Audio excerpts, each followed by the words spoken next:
Bismillahirrahmanirrahim.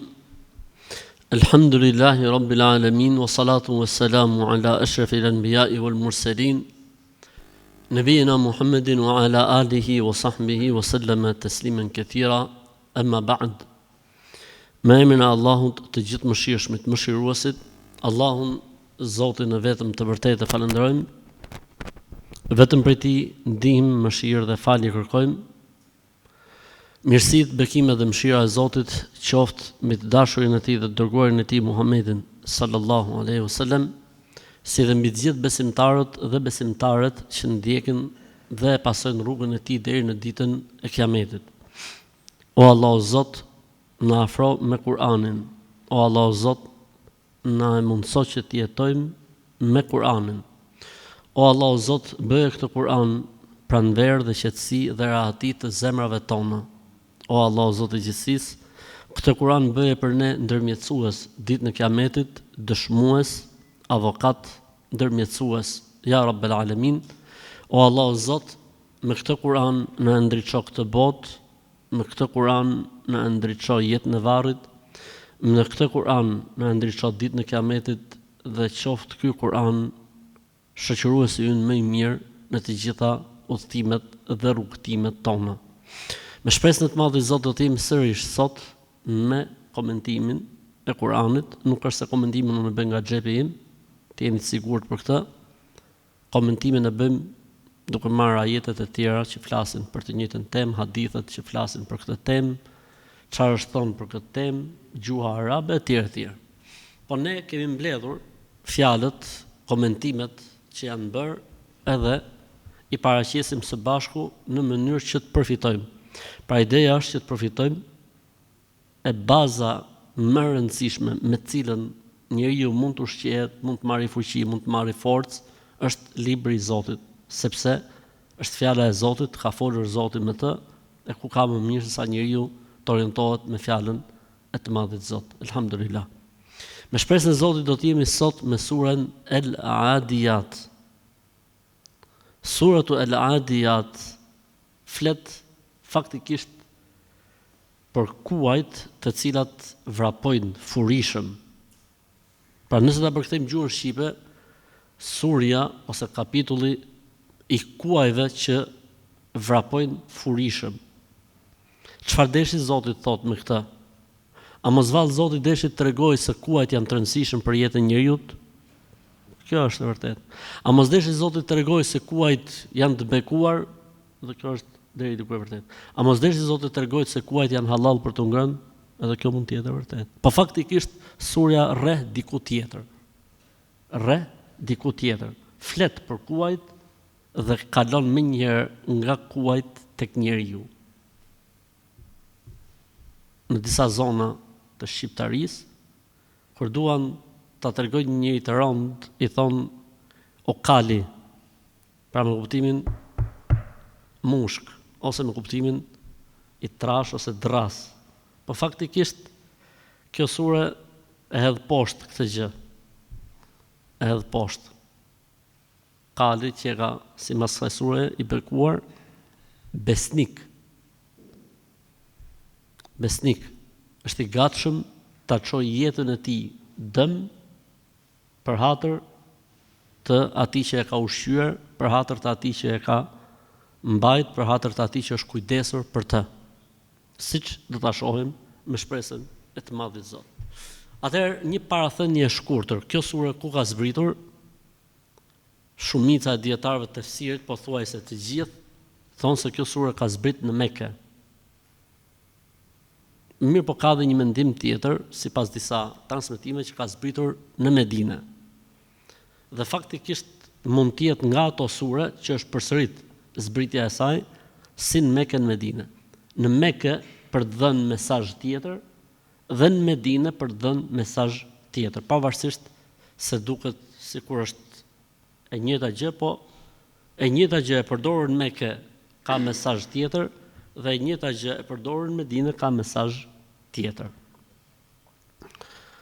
Kjo sure ka 11 ajete. Kur ka zbritur kjo sure, sipas atyre që merren me zbritjet domethënë dietarëve dhe shkollave që merren me zbritjen e surës thotë, kjo sure ka zbritur mbas surës El Asr dhe para surës El Kauthar. Sura El Asr flet për rëndësinë që ka koha. Surja El Adiyat flet për çuarjen e jetës huq. Nul. Se ditën e Kiametit, pas pa të qenë mirënjohës ndaj Zotit, të shkon jeta huq. Pra, El Asr, jeta dhe koha. El Adiyat, shfrytëzimi i jetës për ndryshe, dhe vjen pastaj suratu El Kauthar, kapja me Muhamedin alayhi salatu wasalam, pra me fen që ai solli nga Zoti, me librin që ai solli nga Zoti, me traditën e tij, me, si më thënë, sunetin e tij, e shpëton njeriu në botën tjetër. Ka linjë interesante logjike koha e zbritjes. Për të ndalur në pozicionin në Kur'an. Në Kur'an, suratu El Adiyat vjen mbas surës Zelzele. Sura Zelzele flet për Kiametin, për ringjalljen dhe se njerëzit do të dalin nga varret e tyre sipas grupimeve të ngritura prej tyre në jetën e kësaj bote, dhe pastaj vjen shpërblimi, ku çdo e mirë, sado e vogël qoftë, do të shpërblehet, dhe çdo e keqe, sado e vogël qoftë, do të shpërblehet. Menjëherë mas kësaj vjen suratu El Adiyat dhe flitet për kuajt. Çudi e madhe. Po pra, flitet për kuajt, se kuajt dalin më të mençme, më të zgjuar se sa njeriu që e humb botën tjetër. Se në fund fare kuajt në botën tjetër, kafshët, do të kthehen të gjitha në dhe, për kafshët nuk ka xhenet dhe xhenem. Bëhen dhe, pastaj fillon gjyqi i njerëzve. Sikur po na thot Zoti i Madh, njeriu duhet të jetë mbi kafshët. Dhe e dyta, në surën Zelzele flitet për shpërblimin e grimcës së mirë, sa do e vogël qoftë ajo, sa i grimca atome apo më e vogël, edhe të keq. Dhe këtu vjen ai momenti i shpalosjes së të vërtetës mbi të mirat dhe të këqijat. Cili është momenti i shpalosjes mbi të mirat dhe të këqijat? Dalja e asaj që është mrena njeriut. Janë ca gjona që ne i bëjmë në syt njerëzve që duken të mira, po e mçefta e fshehura, se e mçefta fjalë rurale, e fshehura e zemrës të njeriut nuk i jep aty në asnjë vlerë. Dhe ndoshta diçka shumë e rëndomt për synin e njerëzve, mirë po e fshehura në zemra dhe në gjoksa i bën ato shumë me vlerë te Allahu. E këtu në surën El Adiyat pikërisht i rrihet ose si më thon i jepet rëndësi kësaj pjese. Uhsila ma fi sudur. Do të vilet, do të korret çfarë kanë gjokset. Pra në momentin që del çfarë ka gjoksi jashtë, pra qëllimet e njeriu në jetë, aty ato grimcat e vogla të përmendura tek suratu e Zelzele marrin peshë tjetër. Për këtë arsye thoshin të moshmit, ndoshta diçka shumë e vogël e zmadhon në jetë dhe diçka shumë e madhe e sfumon në jetë. Pra në jetë ka rol të rëndësishëm në dhënien pesh të gjërave që ne bëjmë në jetën e kësaj bote. Madje njeriu në sajtën e jetës të tij mund të shpërblehet edhe për gabimet që bën për shkak të ignorancës, ama në jetën e ka pas të mirë. Në jetën e ka pas të mirë. Ai nuk e ka ditë që kjo gjë është gabim dhe e ka bë. Ai shpërblehet për atë. Pse? Sepse njeti i tij ka qenë të shërbej, sepse në fund fare ka sakrifikuar, ai në fund fare ka dhënë, ai në fund fare ka menuar se po bën fe dhe besim. Siç ka ndodhur për shembull me brezat më përpara, Shumë gjona i kanë ditë se janë prej fesë, prej besimit, prej islamit, e ku dëgjoni edhe i kanë bë, madje kanë sakrifiku. Ndoshta ka prej tyre që në kohët e verit kanë vujt pse i kanë bë ca simbolistika që ato kanë menuar se këto janë prej fesë Zotit. Dhe kjo mund të ketë çuar në dëmtimin e tyre, mund të ketë çuar në problematika, mirë po s'ka gjë, ato e kanë marrë ti mendon se Allahu nuk është problem, Allahu ka për të shpërblim. Edhe pse nëse ne sot i vëmë kandarin peshore në gjës, themi jo po s'ka argument, bidat, s'ka lidhje. Sepse këta nuk janë një brez i cili është rrit mbi informacionin 100%, po është një brez i rritur me një informacion të fshehur nga një brez i cili po ai jepte të fshehur nga një brez i cili kishte informacion maksimal absolut. Kështu që është normale që Zoti i sheh zemrat dhe i sheh niyetet. E këtë neve na e tregon kush? Suratu El-Adiyat, siç do ta shohim inshallah taala.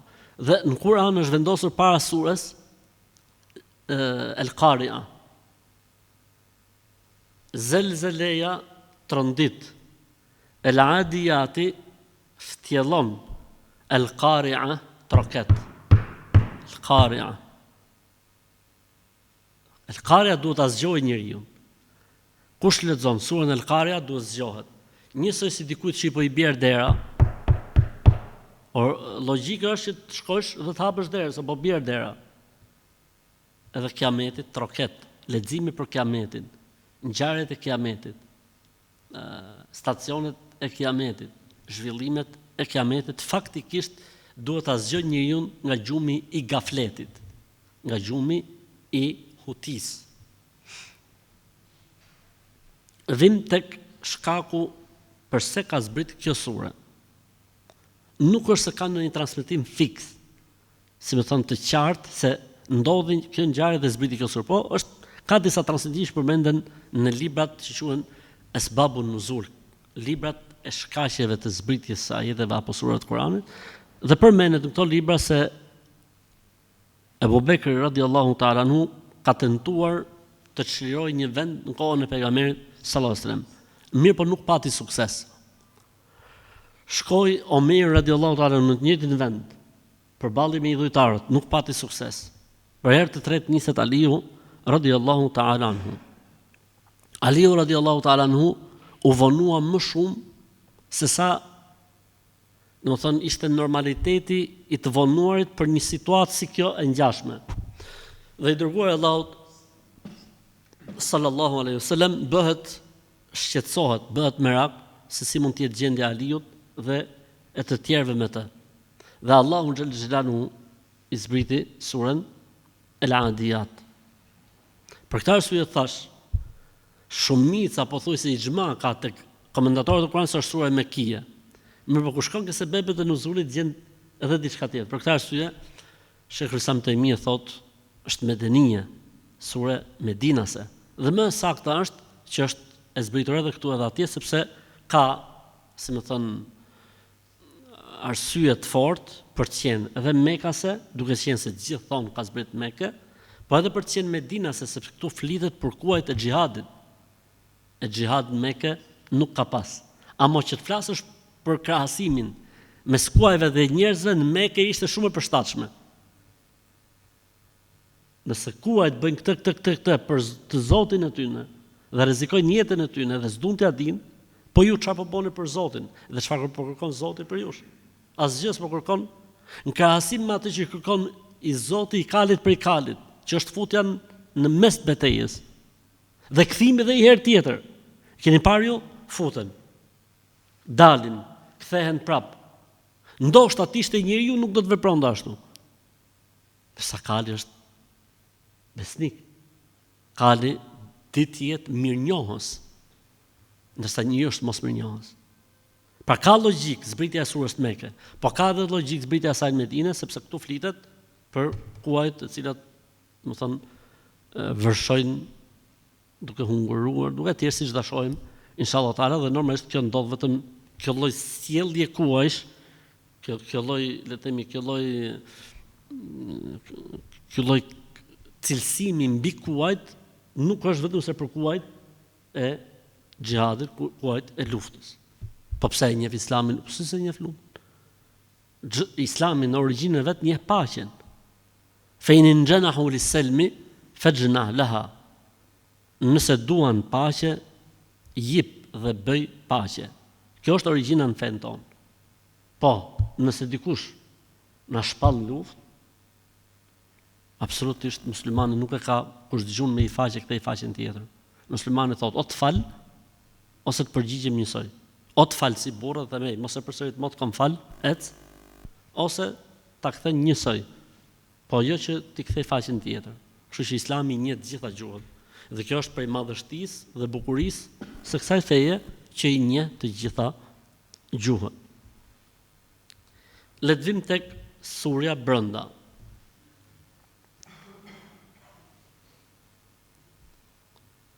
Kjo sure trajton,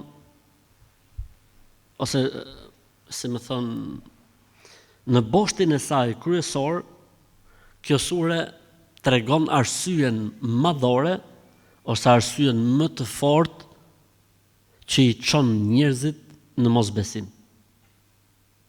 Ka shumë arsye pse njerëzit nuk besojnë.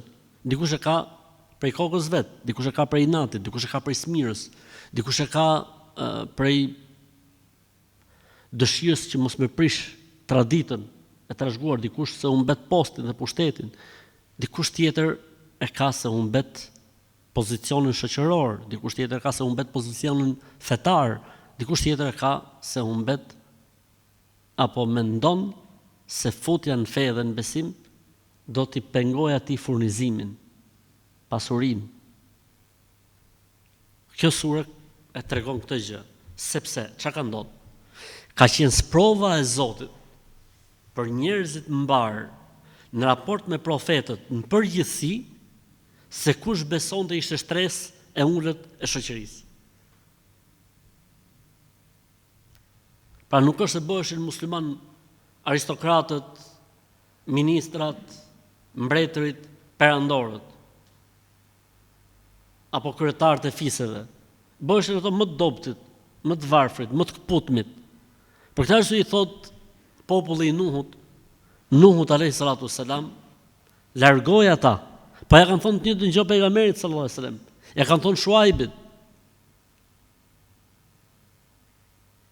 Pse? Sepse shtresa e parë që pranon të vërtetën janë pikërisht ata që s'humbin gjë. Dhe ai thot, unë kështu siç jam, s'humb asgjë. Pse mos pranoj fen dhe besimin? Ndërsa ai i cili ka pushtet, ai i cili ka, le të themi, një pozicion të caktuar, ai i cili ka një të shkuar, ai i cili ka një, ose mund të jetë edhe natyrë e njeriu, pse këta para meje, po kush u bë ky me më tregu mu, siç ndodh shpesh mes prindërve dhe fëmijëve. Ku u bë ky të më tregoj mu se kush është e vërteta, ose ku u bë ky me na tregu neve fisit ton se kush është e vërteta. Ku u bën këto arab me na tregu neve se ç'është e vërteta, ose ta apo ato, për shembull. Thjesht smira apo inati. Dhe kjo sure tregon një nga arsyet kryesore që bëhet pengesë për njeriu, që është wa innahu li hubbil khairi lashadid. Është i dhënë mas materializmit. Materializmi e huton njeriu nga Zoti, nga besimi. Pasi çdo gjëje i bëhet llogaria në atë që mund shihet, dëgjohet, matet, ndihet. Ky është materializmi. Ndërsa në punët e fesë dhe të besimit ka gjëra që s'kan të bëjnë me atë që shihen, ka gjëra që s'kan të bëjnë me atë që dëgjohen, ka gjëra që s'kan të bëjnë me atë që ndjehen, e përtej kanë të bëjnë me ghaibin. E materializmi dhe metafizika sikur përplasen një njëra tjetrën, sikur përplasen, po nëse ka besimin, njeriu di të balancojë mes botës fizike, materiale dhe botës metafizike, shpirtërore apo botës përtej asaj që mund të perceptoj bota që ne jetojmë në të. Kjo sure tregon se prej, si më thon, problematikave që ka njeriu në jetën e kësaj bote është mosmirnjohja. Dhe ne gjithmonë e kemi thonë se nuk ka smundje më të keqe vëllezër dhe motra se sa mosmirnjohja. nuk ka gjë më të poshtër ndër veset që mund të mvesh një njeri dhe rrobat më të këqija që mund të vesh një njeri se sa rroba dhe vesi i mosmirnjohjes. S'ka gjë më të keqe, nuk ekziston gjë më e keqe sa mosmirnjohja. Për këtë arsye ka thënë pejgamberi sallallahu alajhi wasallam, men lem yashkurin nase lem yashkurillah. Ai që njerëzit nuk di t'i falenderoj, as Allahun Zotin nuk di ta falenderoj. Që një njeriu të falënderues dhe e ka këtë si natyrë dhe edukat, pra është vazhdimisht falënderues. Kjo e bën njeriu që të jetë më afër Zotit dhe kjo e bën njeriu që të jetë më afër njerëzve.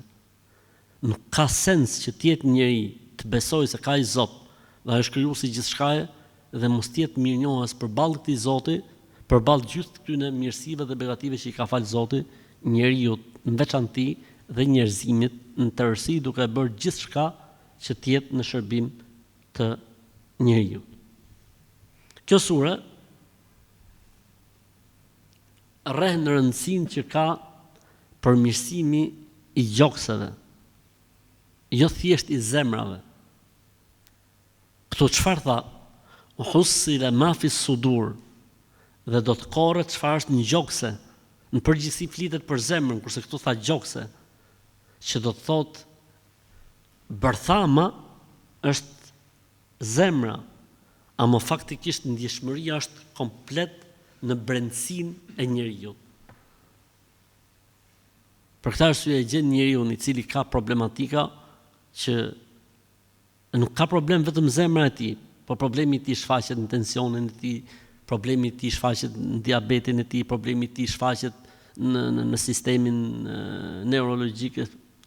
Pra nuk është vetëm ke zemra problemi, pa ajo jep efekt të gjithanshëm. Kjo sure gjithashtu rre në atë që ka një lidhje të fortë mes zemrës dhe asaj që shfaq njeriu. Është e pamundur të jetë një zemër e mirë dhe e pastër dhe të ketë shfaqje jo të mira, jo të duhura, të pista, problematike, tushti që unë jam besimtar e mos ta shohësh xhamin me sy, e mos ta adhurosh Zotin. Ka diçka që nuk shkon. Kjo sure tregon se e mbrëmshmja dhe e jashtëmja janë të lidhura me njëra tjetrën. Po kështu edhe njëri i cili frekuenton, vjen, lutet, falet, agjeron, jep lëmosh për të varfrit, sillet mirë me prindërit e ku dëgjoni, jep hakun gruzëve. Ky është tregues i besimit të tij. Padyshim që këto vepra tregojnë mirësinë e këtij njeriu brenda vetes. Atëherë kjo sure na jep një mesazh të rëndësishëm se veprat e jashtme janë të lidhura me veprat e brendshme dhe veprat e brendshme alhamdulillah. Dhe veprat e brendshme, pra të brendshmet, janë të lidhura me të jashtmet dhe se të dyja faktikisht tregojnë për njëra tjetrën. Të dyja tregojnë për njëra tjetrën dhe nuk mund të jenë gjërat e ndara, përveç rasteve të rralla. Mund të ketë raste shumë të rralla që nuk funksionon kjo se njeriu për shkak të ignorancës, paditurisë etj. Ama në përgjithësi kjo gjëja funksionon. Çfarë është mrena jep shenja jashtë, e çfarë është jashtë është treguese e asaj që është brenda njeriu. Për këtë arsye ne themi në Islam që ne nuk i trajtojmë njerëzit përtej asaj që shfaqin. Kush shfaqet, le të themi korrekt i mirë, themi që është i mirë. Kush nuk shfaqet i tillë, themi nuk është i tillë. Po në të dyja rastet ne nuk ja vejmë vullën zemrës së askujt. As këtij që duket burr i mirë apo sillet mirë, as këtij tjetrit që ka sjellje të këqija. Në fund fare ne nuk gjykojmë për zemrat e tyre, po themi siç përmendën dietarët kur rekomandonin, hadha ma bada lana minhu wala nuzakki ala Allahi ahada. Kjo është ajo që ne shohim prej tij, po nuk japim dot garanci para Zotit për askën. Shumë e bukur. Kjo është ajo që ne shohim prej tij, po nuk japim para Zotit garanci për askënd. Unë për veten time dhe them, Zot më fal, ku jam, ku s'jam, jo t'jap garanci dhe të vej vullën për dikë. Ama mund të gjykoj me një gjykim sipërfaqësor. Kjo nuk ka asnjë problemi që ti të gjykosh me një gjykim sipërfaqësor.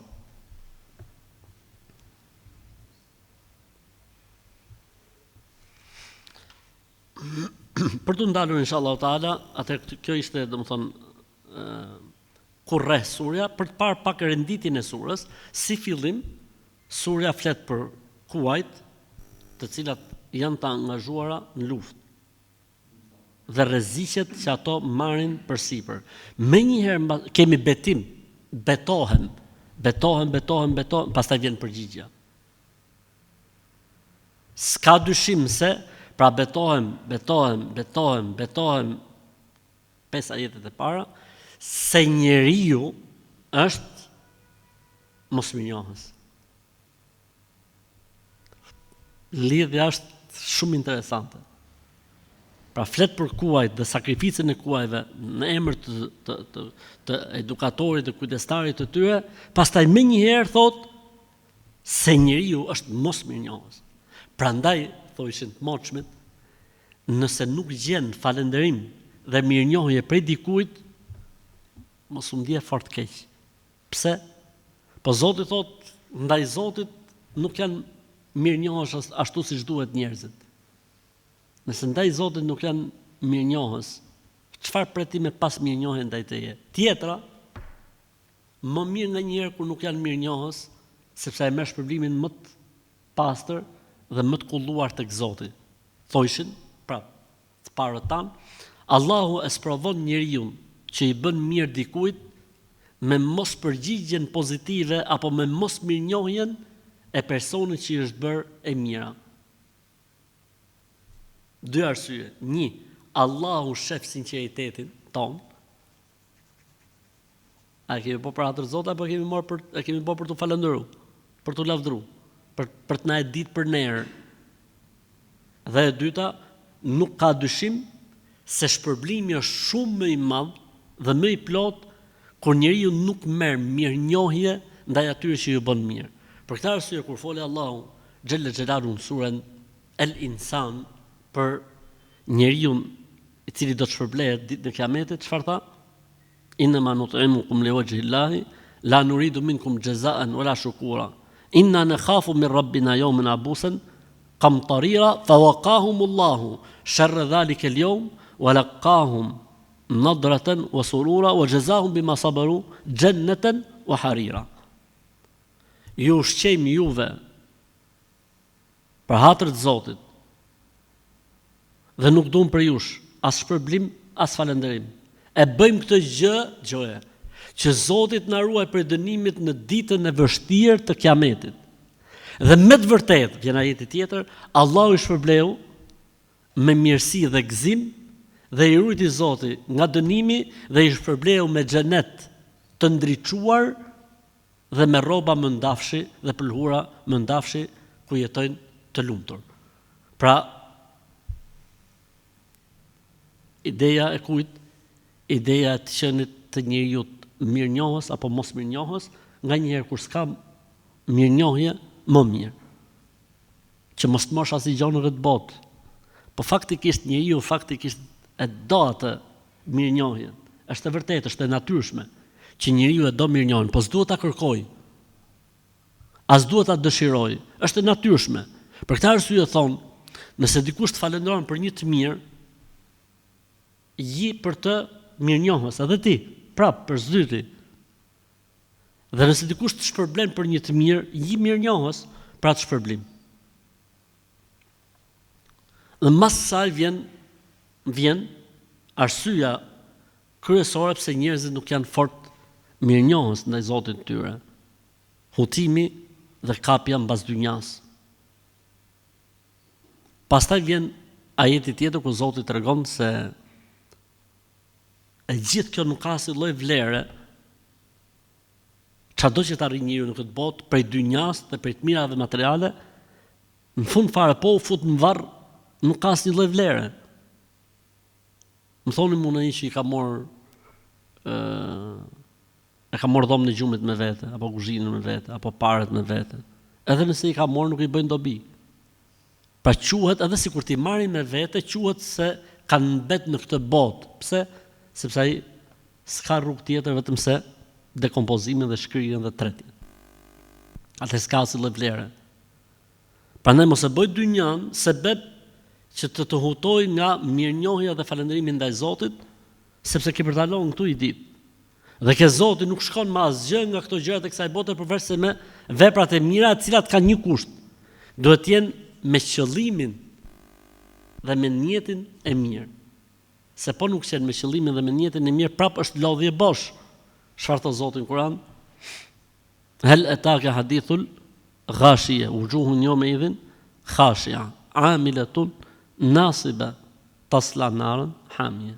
Amilatun nasiba, të lodhura dhe të munduara do të përfundojnë në zjarrin e ndezur fort. Po si ka mundsi?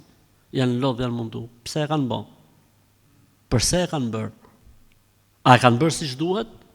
A e kanë bërë me argument? A kanë ecë me dritë të argumentuar? Dhe e dyta, a e kanë bërë tamam për Zotin? Apo janë lodhë më të kotë?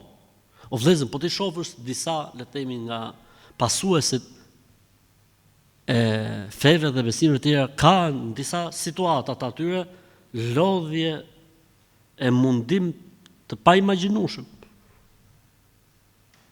A ngren pesh, a bën dobi, si thoni ju. Nëse i ka ardhe vërteta personit dhe e ka refuzuar, nuk i bën dobi, edhe sikur të ketë në gjithë malet e kësaj bote pa pushuar, pa bërë asgjë tjetër. Sepse kriteri është me hyp trenit shpëtimit. Dhe treni i shpëtimit është, elhamdulillah, kjo fe që solli Zoti nëpërmjet pejgamberit sallallahu alaihi wasallam.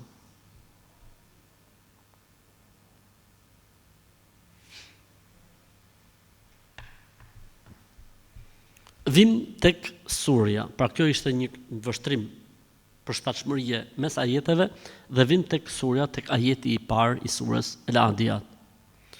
Allahu xhelle xhelalu në ajetin e parë të kësaj sureje thot: Wal adiyati dabha. Betohem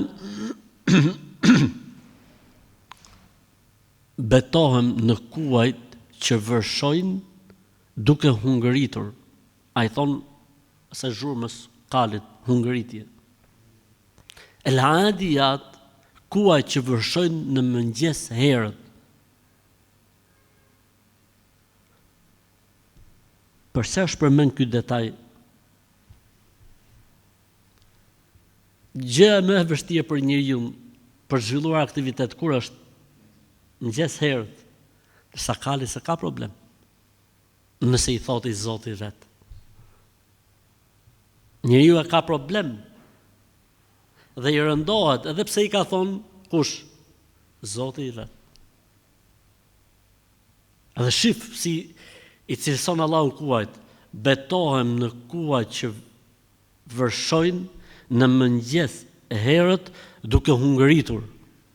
Pra, gjithë vullnet, gjithë vitalitet, gjithë dëshirë, gjithë... Ha?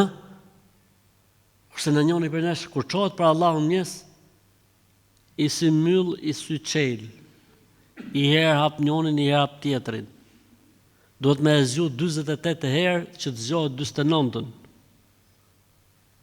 Qohet edhe bjerë prap. Qohet i herë, bjerë prap.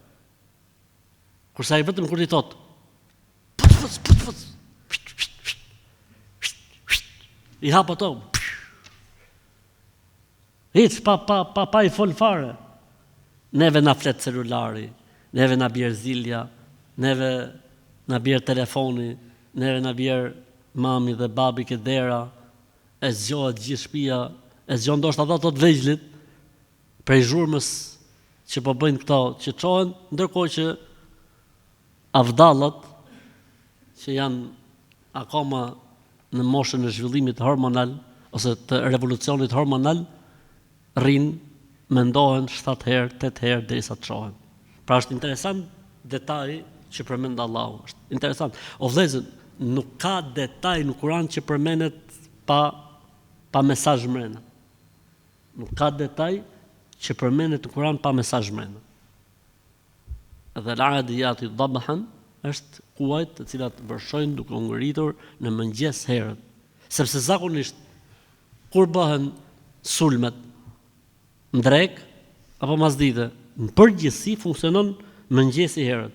Madje thon shkenca kriminalistikës, edhe kriminalat kapen kur mjes të herës i zë gjumit shketni. Janë lodh gjithë natën kanë po punë, kur vjen sabahu janë lodh, tup, vjen policia i kap. Po kërkojshin, kam parë në një video, po kërkojshin një Brazila ku dëgjon. Nëse ai shkreti, me sa duket, ishte lodh duke ik në Brazil, duket se ishte, edhe e kishin kap tu flet gjumë. Po ishte kohë paraditje. Edhe i bëjnë një tort. Edhe thonë, gëzuar ditëlindjen, ajo fjala që thuat në fjalë. Na. Edhe ky i shkreti ishte në kokër të gjumit. Edhe ky mendoi se familja po organizojnë. Kur çohet ky i thonë, "Për të marrë tortën, na e bdurët." A ka fol Islami faktikisht për kuajt? Okej, pavarësisht synimit dhe objektivit që ka surja, a ka fol Islami për kuajt apo jo? Ka folur. Transmeton sahabiu i nderuar Sued ibn Rabi' se i dërguari Allahu sallallahu alaihi wasallam ka thënë, kuajt e kanë të lidhur marrësinë dhe bekimin në ballin e tyre deri në ditë kiametit. Deri në ditën e kiametit. Pra është khair. Ose hadithi tjetër që thot, kali lutet për Zotin e vet. Subhanallah. Kali lutet për Zotin e vet. Çfarë mund të nxjerrim nga kjo pjesa? Duaja jon dhe salavati jon për pejgamberin alayhisalatu wasalam. Kush është ai që na e ka bërë neve shërbimin? Kush është ai që na e ka sjellë mirësinë? Pejgamberi alayhisalatu wasalam. Atëherë do të më ndjek rrugën e tij dhe do të më çu salavate për të sallallahu alaihi wasallam. Për gjëra interesante o vëllezër që ka Islami në raport me kuajt, është lejohet që për kuajt të shtihet bast, Allahu shpëlbeft. Por jo ky basti që dim ne, që dalin kuajt ngarë, unë paguaj kalin 1, ky pagu kalin 10, jo. Ata që i zotërojnë. Ata që i zotërojnë kuajt, lejohet në kuajt vend bast. Zotërusit e tyne. Pse? Sepse është i bekum dhe është mjet lufte. Për këtë arsye, në mëdhëbin Hanefi, ndalohet ngrënia e mishit kalit. Dhe po të shofësh nga arsyetimet, kanë thonë se është mjet lufte. Sepse kali në atë kohë ka qenë gjëja, si më thonë, më vitale. Për këtë arsye themi ne për shembull, luftën e Bedrit s'ka pas fare, kanë ikë kështu në kom. Kurse në luftën e Uhudit thotë muslimanët kanë pas 300. Ka pas rritje, se është rrit mirëqenie etj. Normalisht që raca më e mirë kuajve është raca kuajve arab, është njëshim botë. Sepse janë të lehta, janë muskuloze, janë të shpejta dhe nuk e njohin fare frikën. Pra ndoshta kuajt e tjerë në një moment caktuar mund të kenë zbrapsje, ndërsa kuajt arab nuk e njohin fare. Për këtë arsye, nëse është një kal i cili ka certifikat gjenealogjike që vërteton se më të vërtet ky është i prindërve dhe i gjyshërve dhe i stërgjyshërve dhe ka atë certifikatën, do të thonë sa mund shkojë çmimi i tyre, mund shkojë çmimi i tyre në 1 milion, 2 milion euro, 500.000, 200.000. Nëse është i certifikuar, pra nëse është më të vërtet me ADN dhe me zinxhir transmetimi i tillë. Për gjërave interesante që ka në raport me Kuwait është se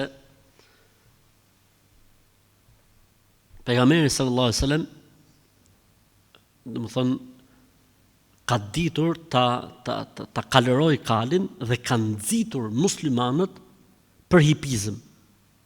Është një nga sportet e porositura në Islam. Cilat janë 3 sportet e porositura në Islam, pra që ka sevap dhe shpërblim muslimanin, përgjithësi çdo lloj sporti është i preferuar në Islam, po janë 3 sportet më të preferuara, cilat janë, hajde. Hipizmi, ja kali, apo gomari, hipizmi, nishani, se mund ta bësh dhe me pushk, mund ta bësh me pistolet, shitje. Nishani. Qëllimi është nishani. S'ka problem se me çfarë gjun. E dyta, e treta, noti. Pa këto të 3 janë të preferuara. Përndryshe gjitha sportet pastaj janë të preferuara, të pëlqyera, përveç sportit që dëmton njeriu, është i ndaluar. Po mirë, unë mësoj, po nuk dëmtoj njeri, po m'duhet, s'ka problem, mësoje për ta ditë dhe për ta përdor kur ta kërkoj nevoja. Nuk ka problem që muslimanit mësoj gjitha llojet e sporteve. Dhe unë do të sugjeroja dhe do të këshilloja faktikisht që çunat e ri mos të ketë njëri pa e ditë një sport, pa e ditë një art, prej arteve, pse jo luftarake, sepse nuk dihet se si shkon bota e çfarë bëhet me botën. E nëse del një ligj për shembull që të shkojnë deri në moshën 40 vjeçare të gjithë ushtar dhe plas lufta me i vend. S'ka të me qake fustani mamit. As mund shef mas derës halës, nuk ka. Vjen ai lali dhe të merr tak tak tak tak të qeron atje. E kur shkon atje pastaj qa me orar. Po i bjerë me qa gjithë ditën. Ja bosi puna atij që tha kur ishte shku në luftë. Ora tha pash Zotin, thot shoku ishin llogore. Atë pyesta, Tha, çfarë ere ka gjaku? Ky çfarë budallaj tha. Era ashtu. Pika pika. Mos pa ky që kem plagos. Se pas kem një plumin. Që kem. Si puna ati që tha, kush ta ka lloru këtë padhton. Në ky ishte. Në ky kishte mori palto.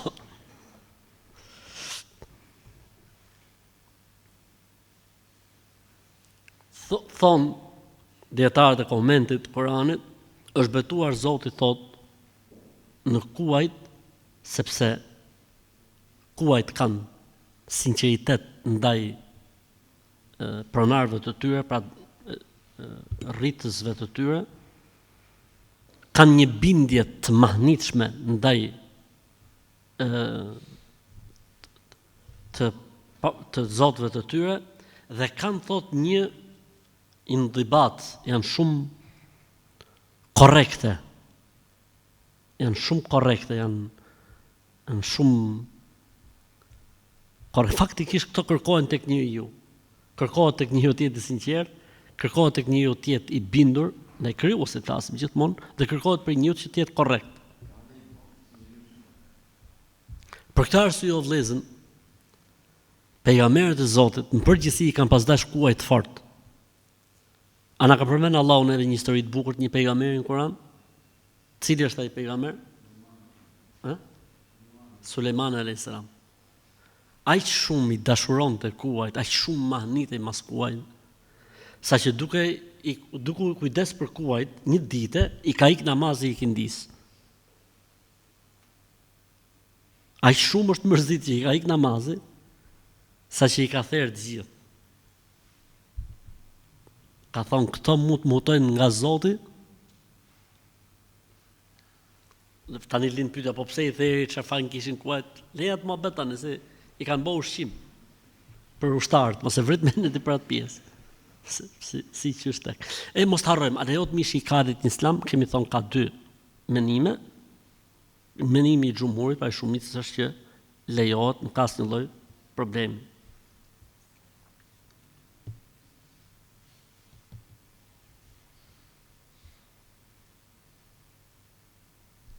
keni parasysh hadithin e 3 personave që e ke parasysh hadithin e personave që ishte njëri lebroz, tjetri ishte i verbër, tjetri ishte i verbër, pra. I verbër, tham kështu më popullore.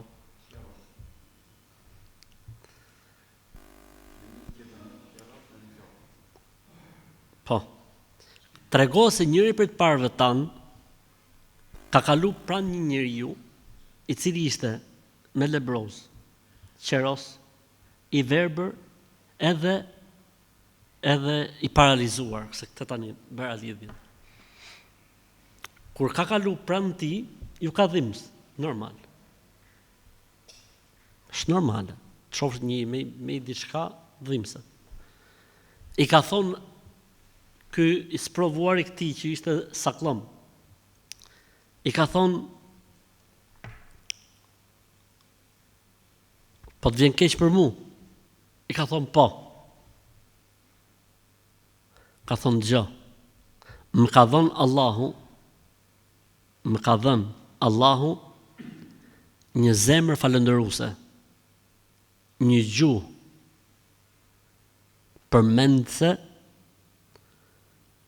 dhe një trup që ndaj sprovave është durimtar. Kështu që shif veten tate i ka thonë, sepse unë jam në rregull. Për këtë arsye, sipas Islamit, nëse dikush sprovohet në trupin e tij me diçka dhe bën durim, Allahu ja shpërblen atij me shpërblim më të mirë që mund të ekzistojë. Sepse sprova nuk është zgjedhja e tij, është prej Allahut. Kështu që nëse njeriu, le të themi, duron o vëlla, nuk shpreh ankesë ndaj Zotit, është Zoti ka dashur me të dhonë kështu. Haro historia. Dorzohu. Si tha Ataja tregon se Abdullah ibn Abbasi i ka thonë, thot isha i ditë me Abdullah ibn Abbasin dhe më tha, a të tregoj për një grua prej gave të xhenetit. Dhe kaloi një grua, tha, e veshur me zeza, po edhe e vet ishte shumë e smere. I tha Abdullah ibn Abbasi, shoku i profetit, i tha Atas, nxënësit ti, kjo tha është grua prej grave të xhenetit. I tha, po çka ka ndodhur? Tha, kjo gruaja, tha, erdhi një ditë tek pejgamberi alayhis salam dhe i tha, o pejgamberi i Zotit, mu më zen epilepsia, që i themi ne në gjuhën popullore smunja tokës. I tha pejgamberi sa se nëse do, unë bëj dua e Zoti ka për të shëruar. Ama nëse duro, kështu si të ka dhënë Zoti, Allahu Ekber. Tha, ti do të jesh prej banorëve të xhenetit. Tha jo gruaja. Tha o pejgamberi i Zotit, më mirë po duroj që të fitoj xhenetin, ama lutju Allahut që kur të binë në tokë mos zbulohen, mos ndali trupi jashtë. Tha dhe pejgamberi alayhis salam boni dua Zotit, o Zot, nëse bjerë në tokë dhe rrëzohet, mos u zbuloft. Sa herë tha që u rrëzonte nuk u zbulonte, ama rrëzohej. Çfarë desha me thonë me këtë? Desha me thonë që sprovat që Zoti e jep njeriu, nuk është të thonë që njëri mos kërkoj sebebet më ushëru, lejohet. Ama nëse nuk arrin, mos u anko. Si tha, mos më shif mua për gjunaf, tha. Më ka dhënë Zoti, tha, një zemër përmendse, një zemër falëndëruese, një gjuhë përmendse dhe një trup ndaj sprovës durimtar. Shif hallet e tu, jam gjallë, mos bi keq për mua. Jam mirë me Zotin tim. E ku ka më mirë vëllezër sa të jetë njeriu në atë që i ka dhënë Zoti i kënaqur. Vallahi bilaj për Zotin nuk ka thesar më të arrirë për njeriu në jetën e kësaj bote sa kënaqësia e tij me atë që i ka nda Zoti. Edhe vallahi bilaj pasha Allahun, nga problemet më të mëdha që vujmë ne si popull, fatkeqësisht në masivitet, është se nuk jemi të kënaqur me atë që ka nda Zoti. I kemi sy të ke filane, që vone, si shkojmë, krahasojmë, bëjmë, lejmë vëlla, bëj sebepet, po në pas të kënaqu me atë që ka da Zoti për ty. Irda bima qasama Allahu lek tekun es'ad an-nas. Kënaqu me atë që ka dha Zoti për ty, do të jesh më i lumtur. Ose hadith tjetër që tha, shi në punë të kësaj bote atë që është, ose në mirësitë e kësaj bote atë që është poshtë teje. Ndërsa për punë të besimit dhe të ahiretit shit atë që është mbi ty. Njerëzit janë prirur të shohin gjërat nga e kundërta. Tha Zoti i Madh Allahu xhalla xhelaluhu wal adiyati dabha fal muriyati qadha. Betohem në kuajt që vërshojnë në mëngjes herët duke hungëritur, betohem në patkojt të cilat në ecje në tyre, domethënë nxjerrin xixat, zizëllojnë. Kjo çfarë tregon? Përveç faktit na jep një përfiturim për mënyrën se si po flet Zoti për këto kuajt, ka dhe gjë tjetër. Xixëllimi çfarë do thot? Do thot vullnet. Pra ne dhe ne themi, o vëlla, o motra ime, kur e bën diçka bëhe me vullnet. I dërguari Allahu sa ka çfarë ka thënë? Inna Allahu yuhibbu min ahadikum idha amila amalan an yutqinahu. Allahu do për ju që nëse e bëni diçka, ta përsosni. Ora e të bëj për Allahun, po si ja çon Allahu gjysma, si ja çon Allahu copa, bëhe vëlla tamam. Ai do agjëru, i pi hakun. Ai do fal namaz, i pi hakun. Ai do lexo Kur'an, i pi hakun. Ai do bëj dhikr, i pi hakun dhikrit. I pi vëlla hakun gjonave. Ke pati në i kalë që dali për luft, të u menu 2-3 herë, dalë mos dalë, apo rrugës, të eci mrapa, jo më vëlla. Përkundra zigarojnë me njëna tjetrën. Pse?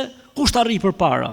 Sepse e shekte si një metodë, ose si një, le të themi, formë për të kënaqë atë që ka mbi vete. Po në kë kemi mbi vete? Zotin, kënaqësinë e Allahut. Për këtë arsye nuk ka sens që besimtarin për kushtimin e tij ndaj Zotit të jetë i përgjumur, të jetë dembel, ta bëj me zorr. Për këtë arsye tha Zoti për hipokritët në Kur'an, o idha qamu ila salati qamu kusala. Nëse çohen namaz, çohen gjithë dembelizëm. Zot na fal. Allahu na fal, vallahi bilaj. Sa herë mund të ketë në mesin tonë njerëz që kur çohen namaz bën me uf-buf. Po në momentin që ti nuk e bën me qejf, në momentin që ti nuk e bën me dëshirë, në momentin që ti nuk mendon se po e bëj se kënaqet Allahu për meje. A kupton me fjalë? Që domethënë kali më lart me fjalë, bie që ti jetë kali më lart.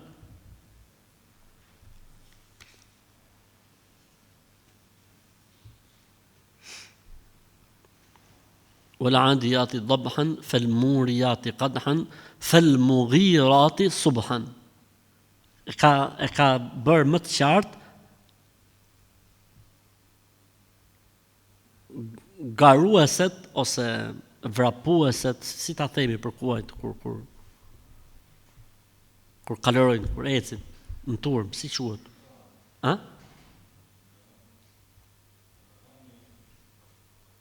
Si the? Karvan, jo, karvan quhet rrjesh, do të them kur janë garuesit, betohem në garueset, ose garuesit, kur në mëngjes herët nisen. Al-adiyat, si thamne, kuajt që vrapojnë duke hungëritur. Po al-udu mund të jetë edhe për mëngjesin. Kurse këtu e ka përcaktuar duke thënë والعاديات ضبحا فالمغيرات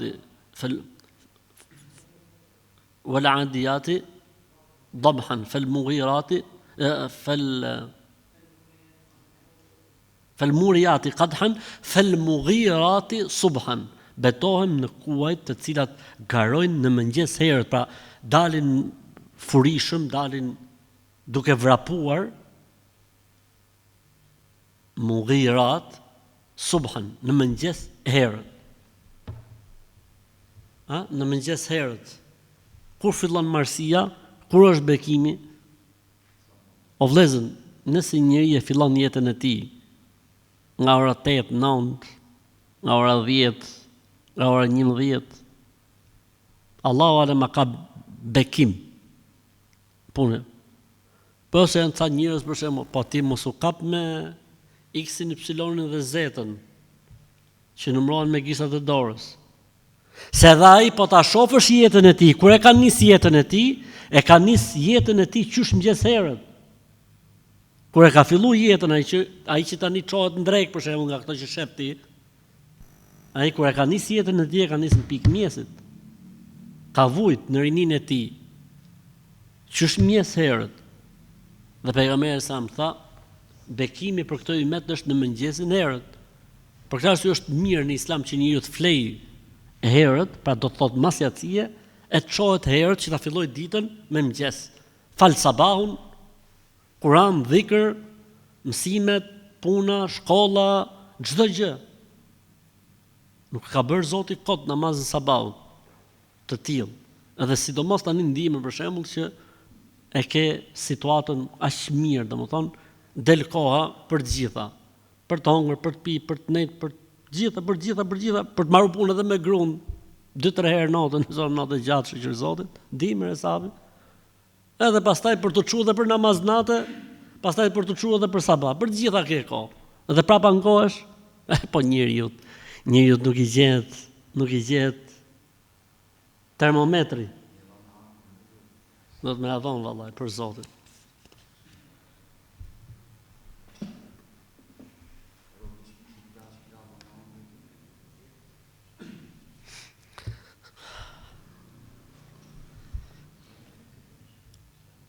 Fa'atharna bihi naq'an, të cilat në mëngjes herët garojnë dhe vërsulen dhe pluhurin e ngrejnë në ajër, duke shkaktuar re të mëdha pluhuri. Ke parti kuajt kur përplasen në luftë kur futen? Vetëm pluhur ka, vetëm pluhur. E kjo vjen prapë tek njeriu. Nuk i bën kuajt që thon po na mungon oksigjeni. S'shofim dot. Jo më ja aty. Sepse ka besimin ku tek ai që ka mbi shpinë. Prandaj mos të vallaj ftohtë.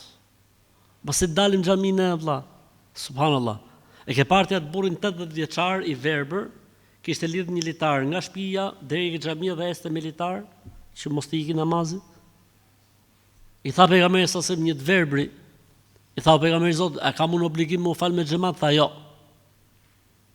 Pastaj tha thirreni dhe herë, i verbër o vëllezën. E thirrën atë.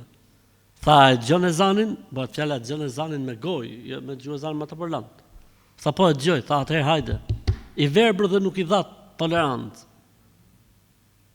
Madje në hadith thot dhe rrugës ka gjëra që mund të më dëmtojnë. Hajde.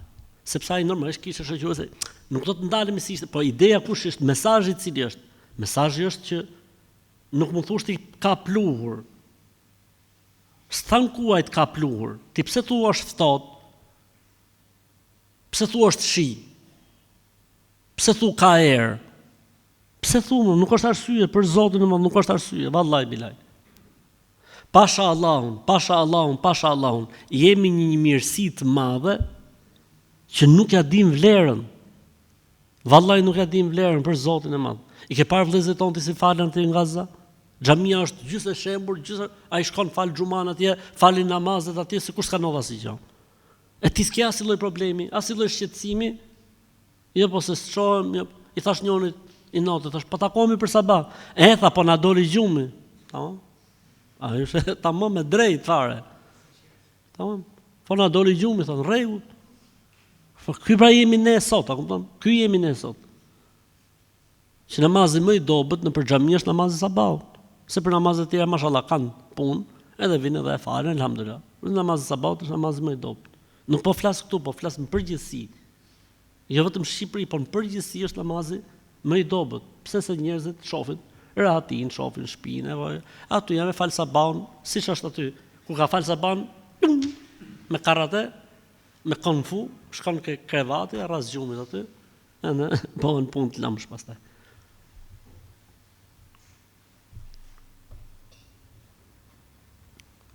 Fa wasatna bihi jamaa, të cilat mësyn mesin e turmës. Turmës armikut, normalisht. Thonë gjitha këto janë përfytyrime që Zoti jep që ne të shohim nëpërmjet leximit, të imagjinojmë kuaj. Kjo është e bukur e leximit, apo jo? E bukur, kush është më mirë për njeriu? Që ti shohë gjërat apo ti lexoj? Pyetje. Kush është më mirë, për shembull, me pa i film për Khalid ibn Walidin ose për Omerin, apo me lexu jetën e tij? Kush është më mirë flas shkencërisht? Bravo. Ta lexosh, pse? Sepse duke lexuar ti e ngren vet skenarin. Kur them unë tani kuajt, gjithë secili për jush mendon kuajt kuq, dikush mendon kuajt barsa, ai kuajt bardh ka parë në jetën e vet. Dikush mendon kuajt zi, sepse aty ku është rritë ka vetëm kuajt zi. Kur themi ne xixëllojnë ato patkojt, dikush i mendon ato xixat duke dalë kështu anash, dikush i mendon duke dalë drejt, dikush i mendon të kuqe, dikush i mendon verdha. Nuk ka si leximi. Dhe nuk është kot që Zoti më dhe ka quajtur librin e tij Kur'an. Çfarë do të thotë shqip Kur'an? Libri i leximit.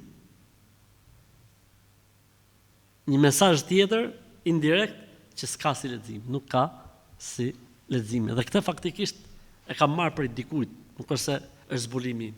E kam marrë prej dikujt dhe më ka pëlqyer shumë si gjë interesante.